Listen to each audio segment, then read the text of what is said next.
All right, Peter. How's it going, man? We're recording. Hey Joe, how you doing? I'm doing okay. You know, Good. Welcome making everyone do. to episode 2 of the Corona podcast. Joe and Peter locked in a room, two separate rooms actually, but talking. May I say that your video quality is excellent today? Thank you. I try. I try. Yeah.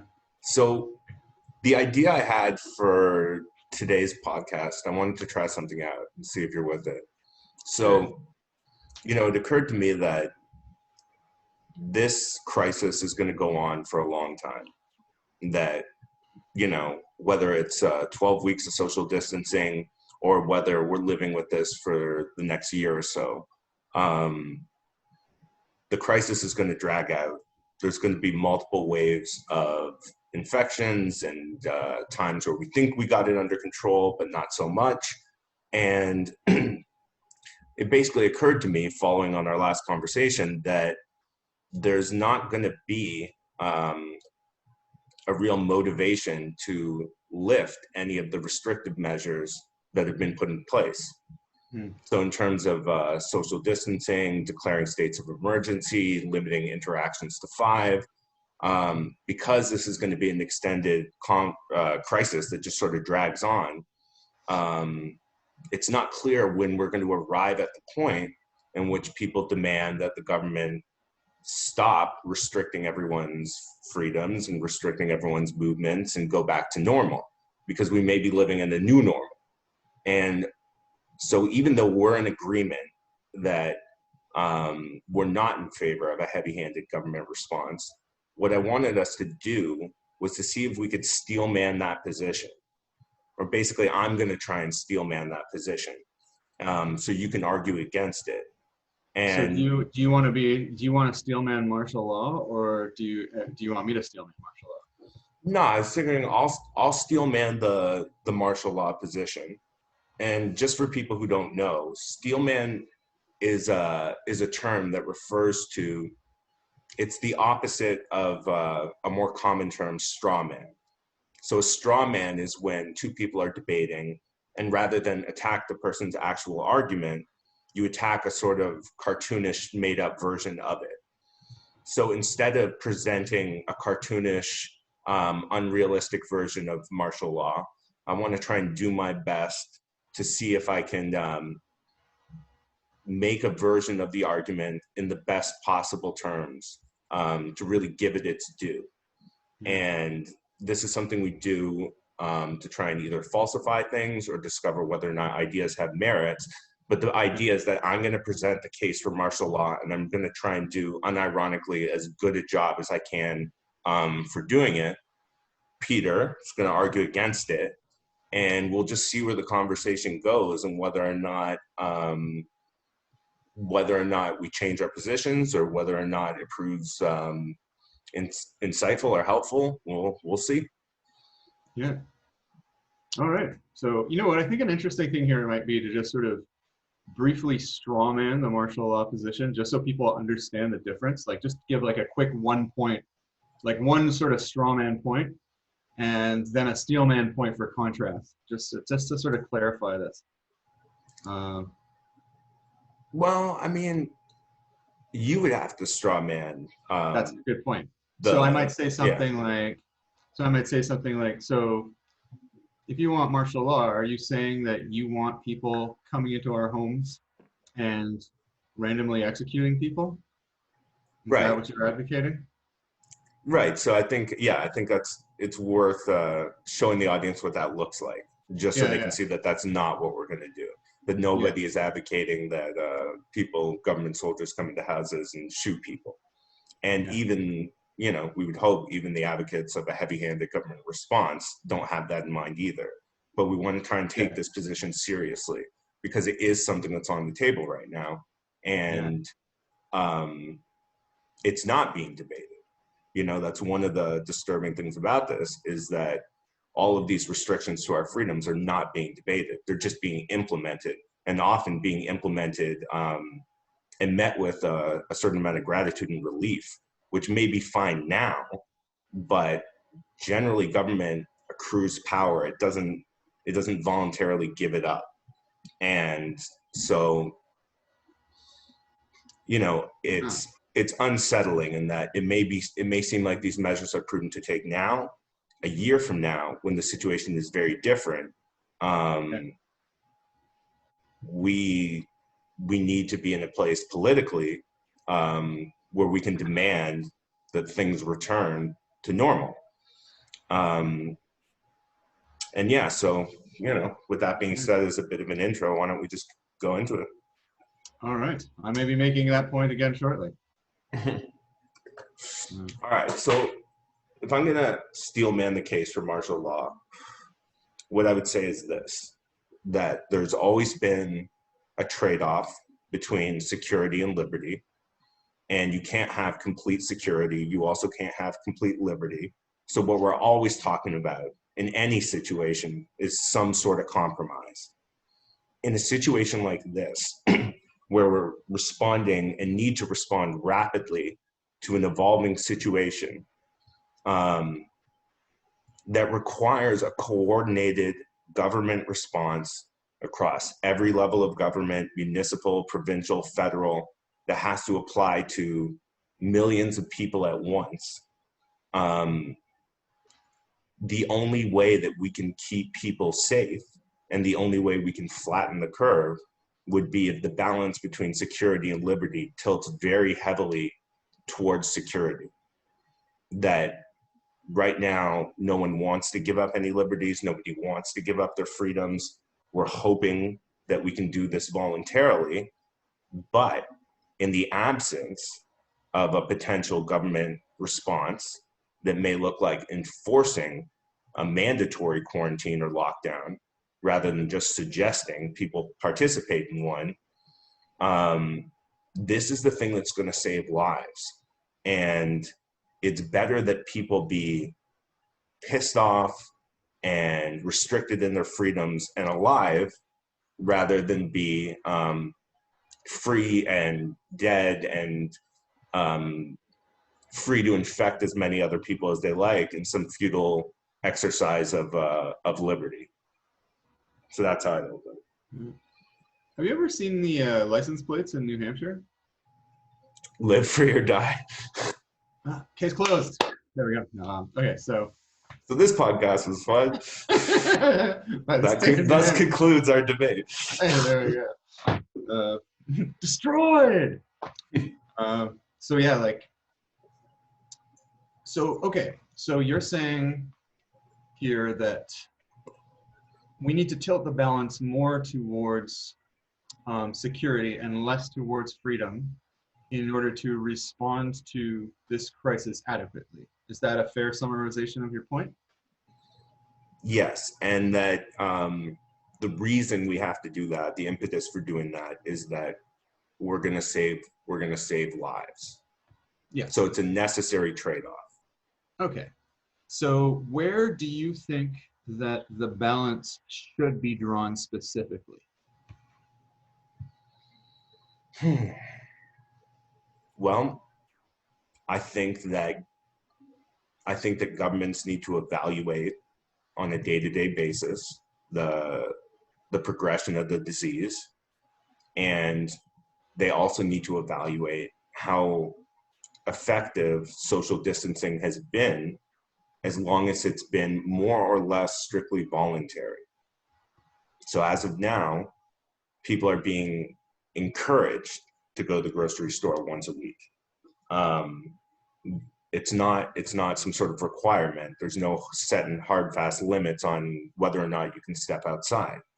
Now, if this situation spirals out of control and our health system becomes overwhelmed and people simply are not social distancing in a responsible way, then that would create a set of circumstances where the government enforcing a quarantine through whatever tools are necessary, whether it would be a much higher police presence or whether it would involve the Canadian military, whatever at that point would be necessary in order to stop this disease and save lives would need to be done.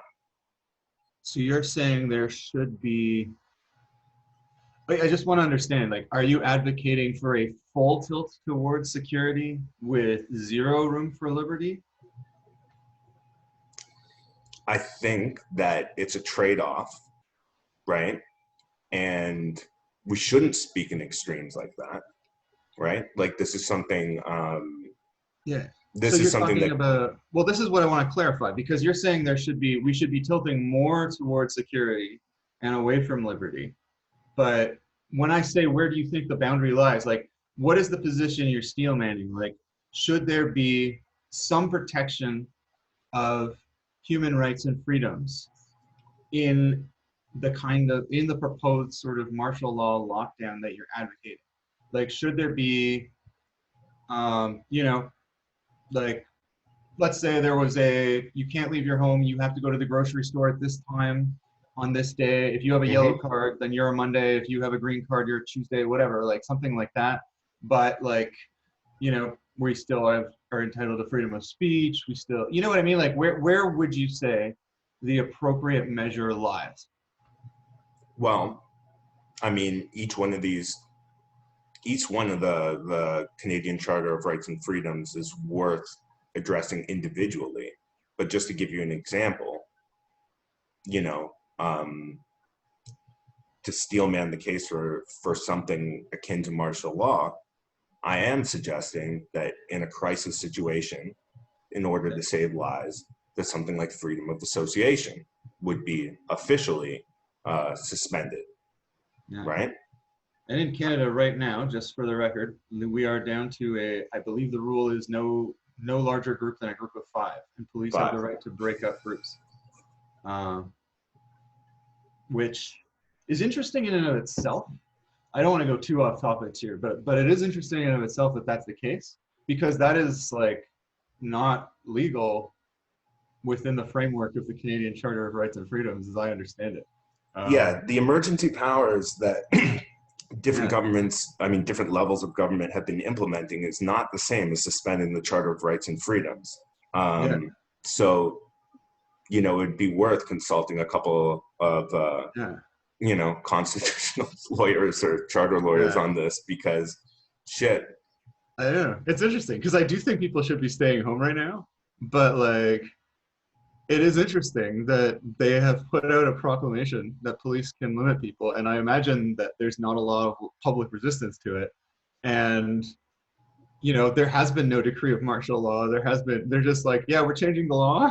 This is what the law is now.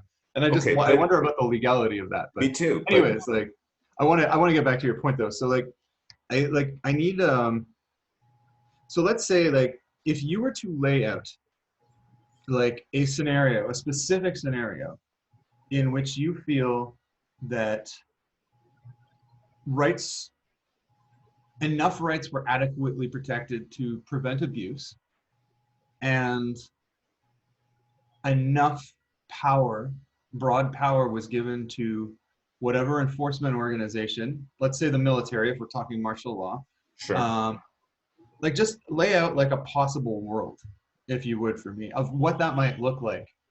Um, Okay. and then we'll see, like, you know what I mean? What can be defended or not defended there. Well, I mean, I'm happy to do that. I'm happy Yeah, to draw a hypothetical scenario, but the other side of this discussion is it wouldn't be responsible just to talk about martial law without seriously challenging your position, um, which is that, well, I'm not even, I don't want to put words in your mouth. I'll let you articulate it. But basically, people are not, if voluntary measures basically are not enough to contain the crisis, it would require a situation like martial law. I can imagine a situation um, in which people are not respecting the 5-person rule, where the hospital system is overwhelmed, yeah, where people have done projections and they've determined that the fiscal and economic are the same thing, but the economic and health impact of keeping things the way they are is so catastrophic that we would need a situation in which there were curfews imposed freedom of association was no longer allowed, where even going once a week to the supermarket was replaced with a system of government rationing, by which, food was distributed to people in some sort of prophylactic, way by God knows who. But those kind of measures would be necessary. And to support my argument, what I would say is we have data, we have a real case study in what the CCP, what the Chinese government did, in that many felt that their reaction was very heavy-handed. And, we use the word tyrannical to describe it, but they flattened their curve. And if you look at the amount of cases that are being reported out of China now, they're down to 30 or 40 a day, while other countries are on the upswing. So regardless of what you might feel on an emotional level about what that government did, it was effective, right? What happened in China? Yeah, sure. Well, so is that, like, from your steelman perspective, what you would advocate for, a sort of Chinese state response? Not necessarily. It's just that it's a good data point in the benefits of a more draconian response that is outside the comfort level that people in Western countries might possibly have. That it would be hard to steelman the position for martial law if the one data point we had is that it wasn't successful to begin with, and that China tried to implement all these heavy-handed standards and it didn't end up doing any good. At least we can say that, like, this is an enormous sacrifice. We're going to have to give up all these freedoms. It's going to be uncomfortable, but we can look to other parts in the world and say, look, X country did this, and it was beneficial. Yeah. Okay, so I guess where I was sort of trying to get to with all of that is that I feel as though there is a kind of resetting the goalpost happening just a little bit on your end here, where it's like you're saying we've always had this sort of balance between liberty and security, and that we're still talking about that, but it's just moved over here. Yeah. But there is sort of a notion in that if we had martial law, that we're not all the way to tyranny. Because the thing is under martial law, there are no articles of martial law. Like, that's something I think that really needs to be clear in this conversation, right? Like, martial law is the direct authoritarian rule via the military, either by the prime minister, president, depending on what the head of state is, by the head of state, and in some cases not by the head of state, some cases by the military alone, although that's a more extreme situation like a coup, right? And that's another issue that we'll go there later. But anyways, like, what do you mean? Like, what happens if there's military rule and our leaders get sick and die in the middle of it? Yeah, or if the military doesn't want to seize power at the end of it. Let's say there was a disagreement between, like, the head admiral or general or whatever and the prime minister about whether or not it was time to end martial law or something like that. You know what I mean? I don't know. Like, like, these are very extreme situations, and I don't want to make those assumptions. But, like, when I say that it is direct rule, what I mean is, like, there is no military sort of safeguard that says citizens will have these rights under martial law. It is, if they want to come into your house and take you away and interrogate you and throw you in jail, accuse you of a crime, right, and not have a trial, they can do that. They may have some sort of military tribunal. It is possible, but it's also entirely possible that they'll have nothing, right? If a soldier... Okay, but let me pose a question to you about this, because, like, I'm trying to make the case that, like, we are not in disagreement about the definition of military rule. I'm trying to make the case that, yes, there is a threat to the citizenry from military rule. There is also a threat from the virus.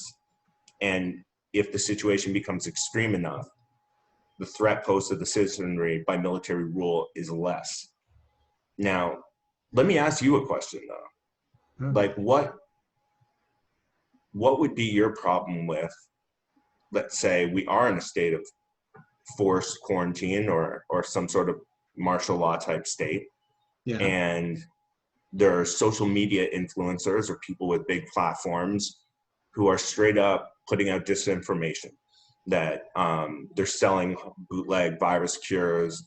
They're saying, you know, don't listen to the WHO on this or that, and it's leading to people dying. Like, people are acting on this advice, and it's making everything worse. What is your problem with, in an extreme situation like that, with I don't know, depending on the situation, arresting those people and stopping the flow of misinformation? Well, I think that, so two answers to that. One is primarily that it's my belief that the responsibility, and so, oh, you know what, I'll back up a second, because like, let's say in non-martial law times, right, you get this sort of debate along sort of the vaccine and anti-vaccine kind of issue, right, where there's a lot of people that spread a lot of misinformation about vaccines, like they cause autism, they're going to have a microchip in them, so on and so forth, right? And a lot of people subscribe to this movement and refuse to take vaccines, right? So, and you're putting people at risk by doing that, is an argument, right? And, you know, if ever there was an argument for vaccines, we're living through it. But I would say that if you look at that, right, and you could say, well, there is call, like people do call for, we should be able to shut these things down, like control and regulate news, that kind of thing, in order to stop the spread of these destructive ideas. It is my belief in this that people have to be responsible for the information that they intake on the receiving end. It is up to them to evaluate, and it is not up to a sort of broad scale authority to make judgments about how they receive or perceive that information and what they do with it. That the greater protection comes from holding yourself and other people accountable for the decisions that they make, because it promotes a society in which people make more responsible decisions. If you leave information filtering to subjective or to like authoritarian regimes, or to sort of an imposed legality, the sort of parenting role, even to an extent, I would say, like to like some news media, right? Like source fallacy, as it's called, right? Where we assume that if something comes from a source, that makes it so. But that what you're doing is you're creating a situation where people are not expected to evaluate for themselves, and they are more vulnerable, not less. And also, what that leaves us vulnerable to is manipulation from a singular authority, which is just as capable of being wrong. So I guess, so my second point, my second counter to what you said is to ask you the question, I guess, what is to stop, in a martial law situation, the state from spreading misinformation that is getting people killed on a much larger scale that an Instagram influencer never could? What if they make decisions about, say, a population, let's say if we allow Eastern Canada, like, let's say they got like a massive, I don't know, a massive infection over there, and we were to withdraw medical supplies from them and put it in Western Canada.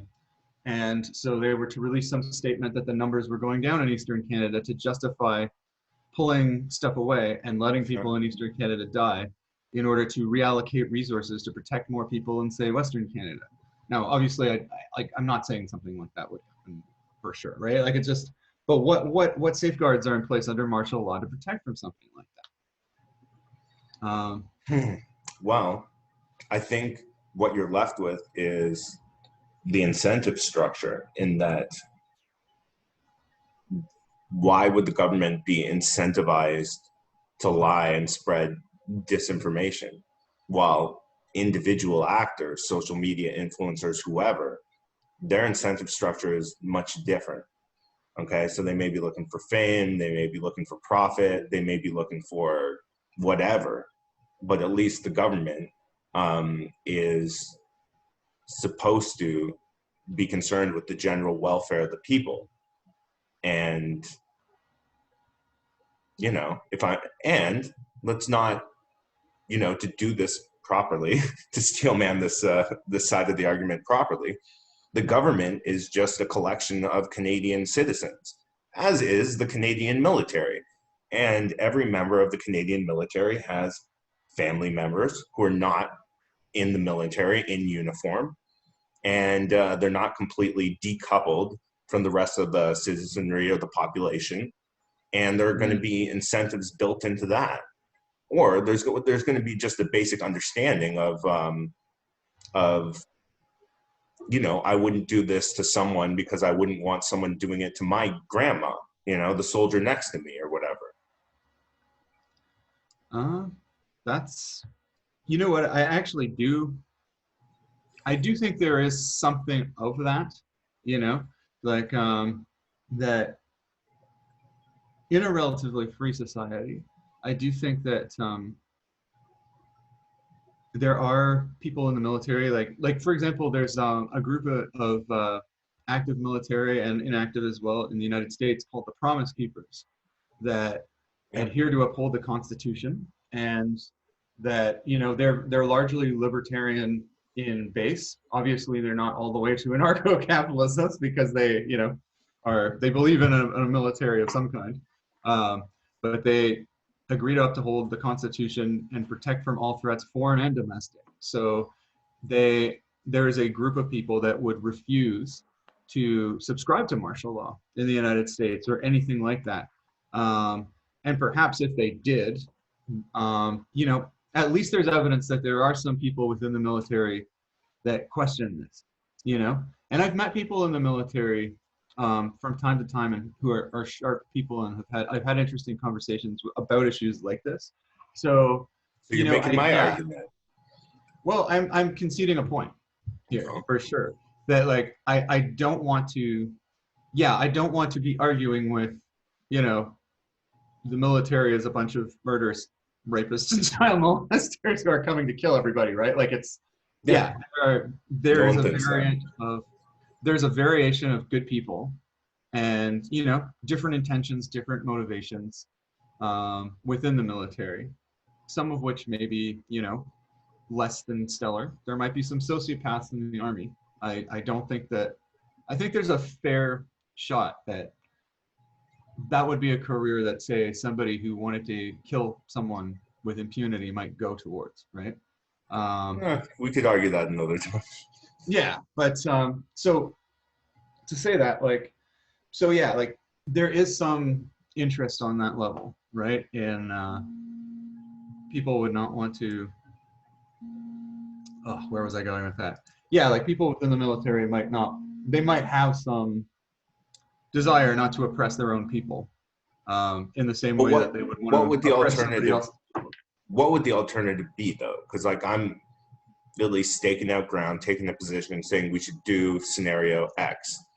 And, you're saying it's untenable, or define it more closely. But like, what in the scenario I described, in which voluntary social distancing is not effective, our hospitals are overwhelmed with cases, the death toll is spiraling out of control, in the absence of something like a heavy-handed government response, what would the libertarian response to that be?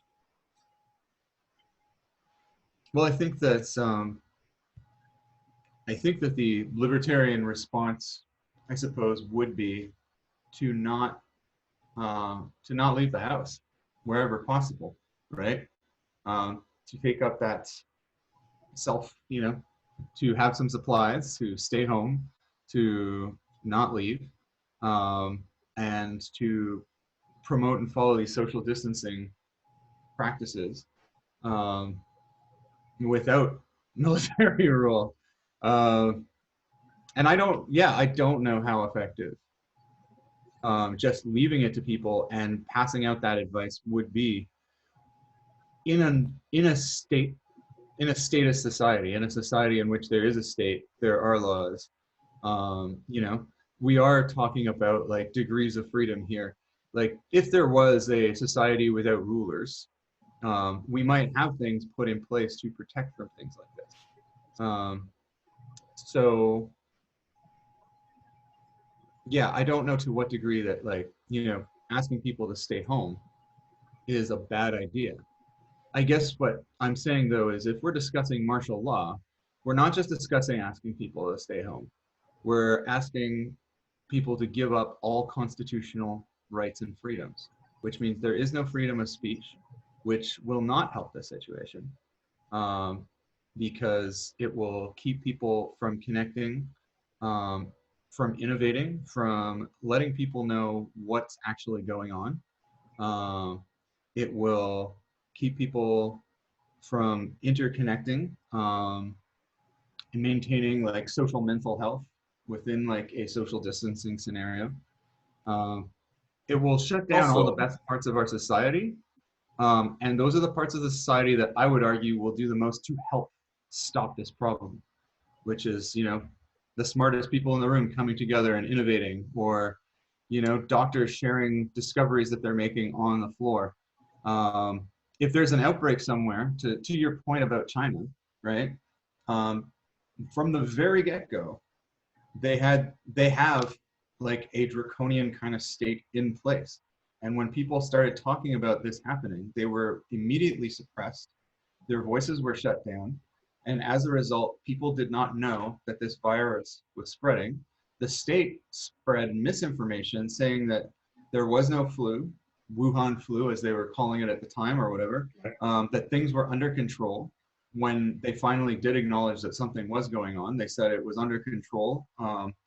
And then, you know, people started dying in large numbers, and we wouldn't have known about it as soon as we did without the courageous violations of martial law of a lot of, you know, individual citizens in a very oppressive state.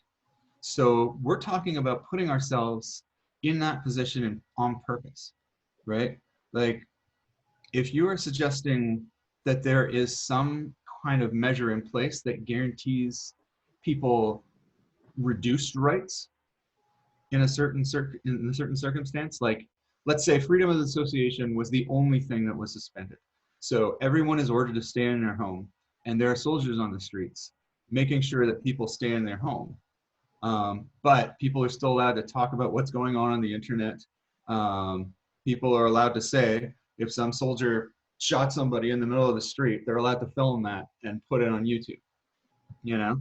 yeah, and you know you raise a really good point there, because I think, you know, to sort of take a time out from steel manning the martial law position, just to piggyback on what you're saying, like it's very hard to imagine a scenario in which something like freedom of association is suspended but freedom of speech is not, because the two go hand in hand for exactly the reason you're describing, which is that, you know, if by and large people are filming soldiers, they're on YouTube with heterodox and dissident opinions, they're challenging the government narrative, that's going to be seen as a direct challenge to a direct authority.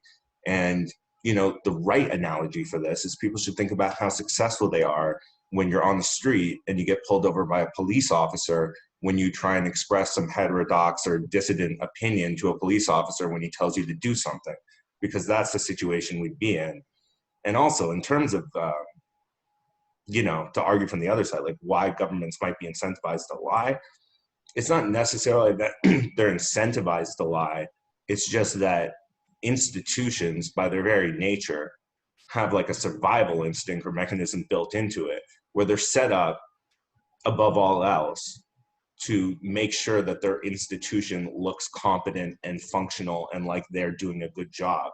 And in service of that, I could see the one centralized source of information becoming extremely unreliable in their attempts to try and manage everybody and their expectations and what's going on, rather than just come clean because they're scared of what the response would actually be of telling the truth. And Yeah. I can't really imagine any situation where one group of people has a monopoly on information itself, in which that source doesn't become corrupted just by just by the very nature of being the only people who are allowed to speak. Yeah. Well, historically, that's always been the case, like, be it like Chinese Yeah, state media, like, there's or not a Pravda, counterexample.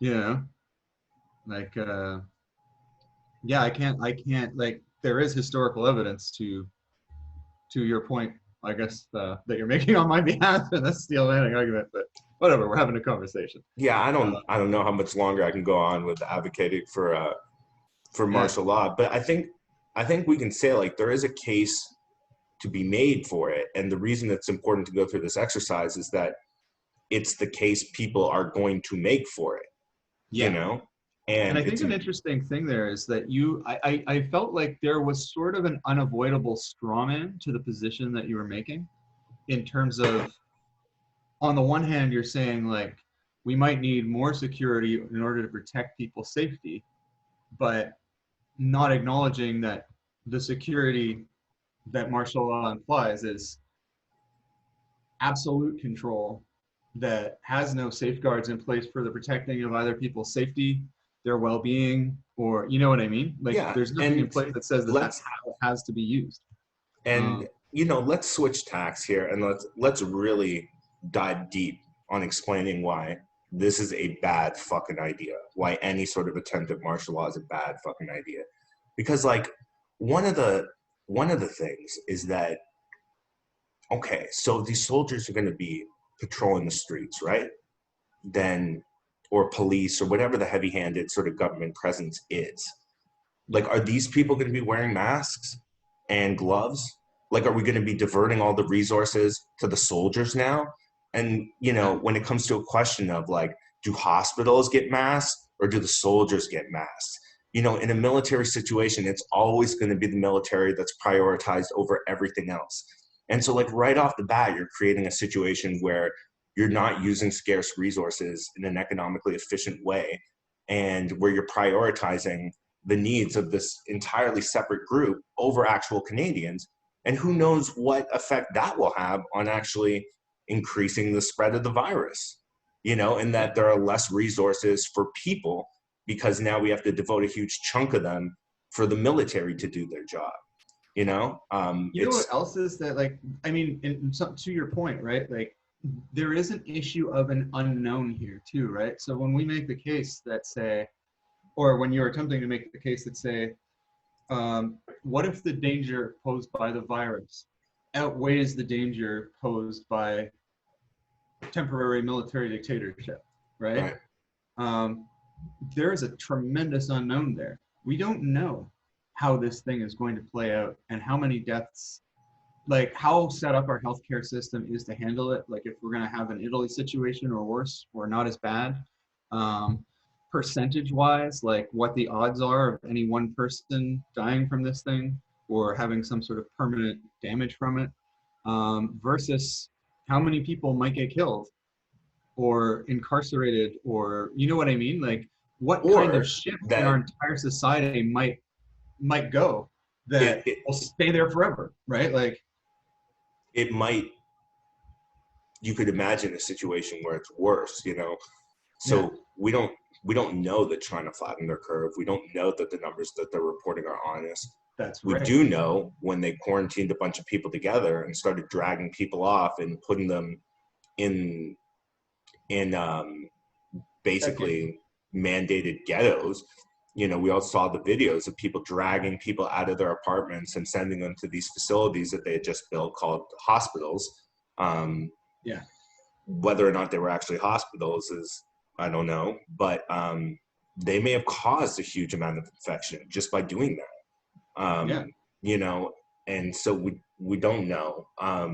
And certainly by the suppression of information about this disease, while Chinese New Year was in play, and traditionally they have like a chunk of time off work, and they travel around the country and even around the globe to see friends and relatives, because that's traditional at that time, right? So it's like people may not have known the scope of the damage that they were doing because of the suppression of information alone, right? And people also have to consider, like,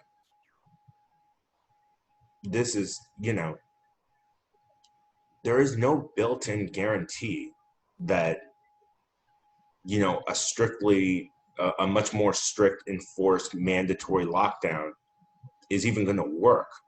And if you suspend all the rights and freedoms that we have, like if the government does that and we're under some sort of basic military rule, and then the military people start getting sick, and, you know, that infrastructure of military rule or police rule or whatever it is falls apart because morale is too low because too many people are sick. Okay, so now you really are in a situation of pure chaos and anarchy, in that you've suspended everybody's rights and freedoms, and now the people who are supposed to be imposing that aren't even able to do so. And so now you just have a complete fucking free-for-all. And the thing that keeps everybody safe is, you know, the Charter of Canadian Rights and Freedoms. And they're more important in times of crisis rather than less. That's why they're there. You know, it's very easy to have freedom of speech when times are good. It's specifically and exactly when the stakes are very high and it's hard to maintain these rights that they need champions to come out in favor of them even more. Yeah, that's true. And I think that, you know, to sort of look back at sort of people who are advocating for the banning of certain types of speech prior to this circumstance, right? Like, you know, that we're talking about, I don't know, prominent political figures like Jordan Peterson and, you know, so on and so forth, that shouldn't be allowed to speak in universities, and that there should be laws to like not allow people to talk. That, you know, the whole point of freedom of speech is that if you ban this group, that eventually they're coming for you, right? And now we're faced with a situation where they might be coming for all of us. And I think that, you know, where like we could all lose our freedom of speech very soon. Like I think that's a real possibility right now, you know? And like, yeah, you might not be able to say like all of my neighbors are getting sick or something like that. Maybe we can table this for another podcast, but one thing we should talk about is that the ways that you can communicate if and when that does happen, right?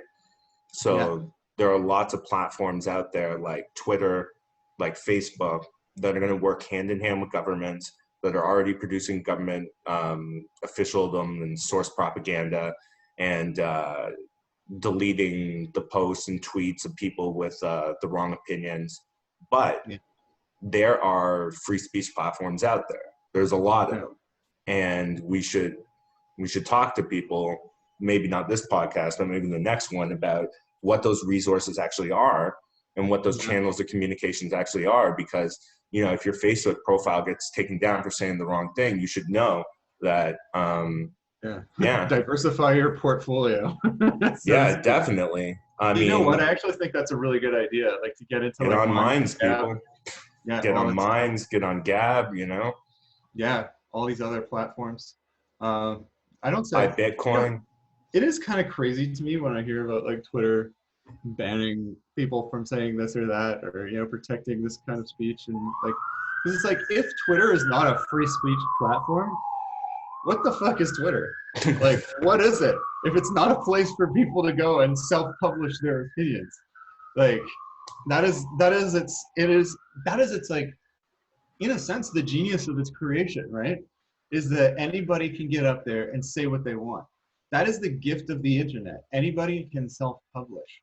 And, you know, like we have to take responsibility for our own intake of information. I mean, that's something I've always felt very strongly about, right? So I think, though, to summarize, like, when I first tried to steel man the position, and I gave that sort of I don't know, metaphor that everyone almost uses, that, you know, there's a trade-off between freedom and liberty. I mean, the truth is that you're going to sacrifice, sorry, not a trade-off between freedom and liberty, but between freedom and security, is that you're going to sacrifice all your freedoms and you're not going to get any more security out of this. Like, you're not going to get anything in the bargain. There is no evidence to support the fact that our government or any government is responsible as the only authoritative source of information being delivered to people. That's a complete fucking disaster. There's no guarantee that imposing martial law would even work, that the soldiers wouldn't get sick. There's no guarantee that it would be a good or effective use of resources. You're just going to end up giving up all the freedoms, and you're not going to get any security for it in return. Yeah. Life will just get exponentially worse. You know, there's another point here that I think is really worth bringing up on the martial law subject. Like, we kind of touched on this the last time with the Stanford prison experiment stuff, in terms of people take on the roles of the guards and the roles of the prisoners, and internalize those roles and start to behave in abusive ways and start to submit to abuse. But there's another component to that, which is the Milgram experiments, right? In which people were given instructions by people in positions of authority in the experiment, like doctors were telling people that they were administering electric shocks to somebody who was in another room, as negative reinforcement for answering questions. So the theory of the experiment was somebody was being asked a question in a room, and every time they got a wrong answer, the real subject of the experiment, who was being told by a doctor that they were participating in the experiment, was turning a dial that was going to give them a certain level of electric shock. And when they gave these shocks, there would be an actor in another room that would be screaming like they were being shocked. And they kept on telling them to turn the dial up to an increasing number, including like through a red portion of the dial that said danger. And they wanted to see how far people would basically torture and eventually possibly kill someone if they were told to do so. And whenever someone said, I don't know about this, a doctor would say something like, it is imperative that you continue with the experiment. And people did it. Like, people kept pushing forward because someone in a position of authority was telling them to do something. And this is another key point here, is that in extreme situations where you have extreme authority, people are more prone to commit atrocity, to participate in and submit to atrocity. And I think that's a real risk with, you know, an extreme robbing of people's freedom. Especially if people are being quarantined by the thousands, and it comes down to these crazy decisions about, well, do we just sacrifice that entire group to save the other? Do we, you know, and those kind of questions are not the ones you want being answered by some military dictatorship in a time of crisis worried about its own fucking public relations. And let's not set ourselves up to live in a trolley problem, right? Like, let's not, this is like, What I also wanted to say though, like, before we wrap this up, is that if anyone's watching this and feels like I didn't do an adequate job steel manning the position for martial law, like, that would be fair. It's hard for me to advocate for a position I don't hold. I tried to do it honestly, but if there are people out there who really feel that there's merit to that idea and really disagree, well, I would say we would invite you to come talk to us and join. And, you know, if we're wrong about our analysis of what's going on, we'd like to know, and we welcome anyone to come and debate this. Yeah, Ben Shapiro, if you're listening right now, come and steel man martial law for us. Actually, and we will post up resources for alternative forms of communication if the traditional channels get shut down. Yeah, I think we should do that in like prior to that happening, if possible. Like, yeah, just to talk about the different platforms and their strengths and weaknesses and stuff like that. But I mean, honestly, I fear that there might be a point at which you're going to have to know something about like hacking a computer to keep the internet up, right? Like it's going to be some sort of like Linux coding or like I don't know what. Well, maybe we should do a podcast on that, how to set up a Tor node or onion routing or something like that. Yeah, but I mean, do, if the ISP do some lessons in cryptography and see how fast before we get shut the fuck down. Yeah. Some black hat, little black hat podcast. No, I don't know anything about those things, so. Neither do I, of course. But I don't know. I think it'd be worth a conversation. And hey, if there's any experts and stuff like that, like maybe that's the conversation worth having too. Yeah, man. And all this to say, like, I do hope people are doing the best they can to not come into physical contact with other people right now, because you really are, by doing that, not spreading a disease and helping to quote unquote flatten the fucking curve, like whatever that means at this point, like it really is people, the only thing we can do. Pornhub is offering free premium accounts. OCS and LCBO are still delivering. Stay the fuck home. Save lives. I concur. So look, right. why don't we wrap this one up there? But we'll. Is there anything else you want to say before we exit? No, I think I'm good. All right, man. Always a pleasure, Peter. Good talking to you, man. Talk to you soon. Take care.